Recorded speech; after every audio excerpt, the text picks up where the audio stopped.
Welcome back. I'm David Mulligan, and this is the Writers Bloc with Virtual Channel Network. We have been working on Twilight, written by Melissa Rosenberg. Let's jump right in and see what we can get from her. Okay, we are still on the major changes, the major script changes. On the second page, scene 64, scene 90, scene 92, scene 127. I highlighted them so I can see them very good. We'll put them up there real quick to show you. In each of these scenes, they have changed the scene heading from either exterior, interior, to just exterior, or thereabouts. They're making these changes. Why? Does it matter? I'm not really sure, but I have a theory.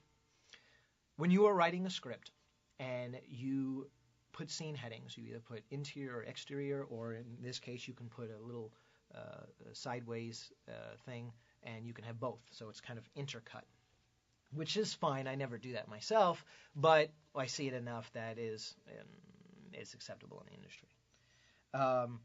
But it's interesting that these changes were made, and I think, and maybe it's a case-by-case basis, you'll have to read the script yourself and think about it, I think they made the changes purely for logistical reasons. Meaning, there are lots of people who make a film, not just the screenwriter. And not just the director. There are other people.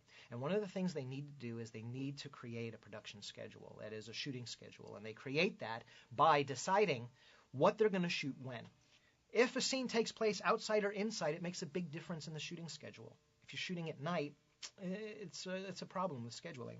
If you are shooting in rain, snow, that sort of thing, it puts additional pressure on creating that scene. So you have to be very careful about what you write. If you write a scene that takes place inside of a house and you write EXT, they're going to figure it out and they're going to have to change it later. And it's a little bit of a hassle. So you want to be careful when you're doing this. Not saying that Melissa Rosenberg wasn't careful or, she just wasn't thinking. I'm not saying that at all. She's a fantastic writer. She's got tons and tons of credits for many years. I think this was just a logistical thing to get the movie made. But something to consider for you because you're not up there yet. Or if you are, I don't know why you're watching the show. I hope you're getting something from it anyway. All right. So let's move on. All right. I love this. Page 2. On page 2, we have, in the first scene, we have 3 tanned, athletic, blonde girls hop into a convertible Mercedes. They're flawless, bought and paid for beauty, contrasts with Bella's pale naturalness. They wave, and the character name that Melissa Rosenberg puts is Blonde One, and she says, "Good luck at your new school," and that's pretty much it.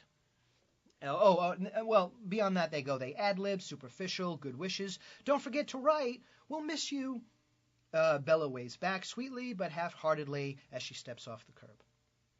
Okay? What do I want to talk about here? I want to talk about character names. This is something that I've put a lot of thought into and I think is very important. How do you decide what a character name should be?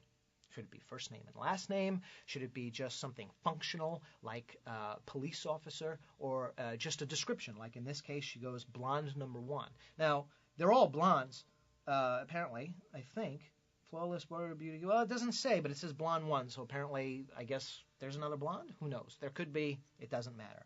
But she only has one line, and we never see her again. So what do you do with that? What do you say?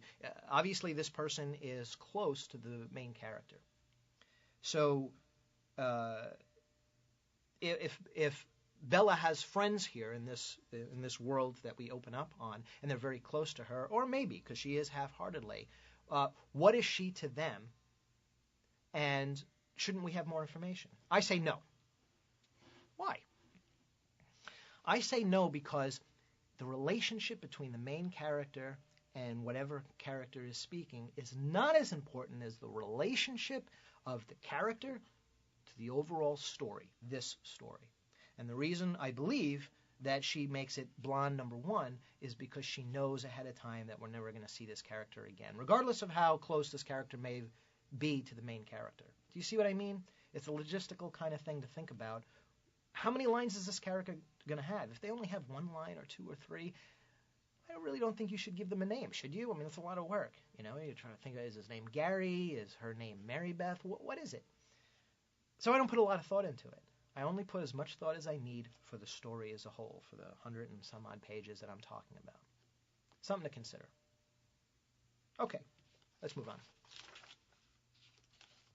Okay, so check with me next time. We're going to still be going over Twilight, written by Melissa Rosenberg. And thank you for joining me this week. I'm David Mulligan, and this is the Writers Bloc on Virtual Channel Network. Because if you can get words on the page, you're not blocked.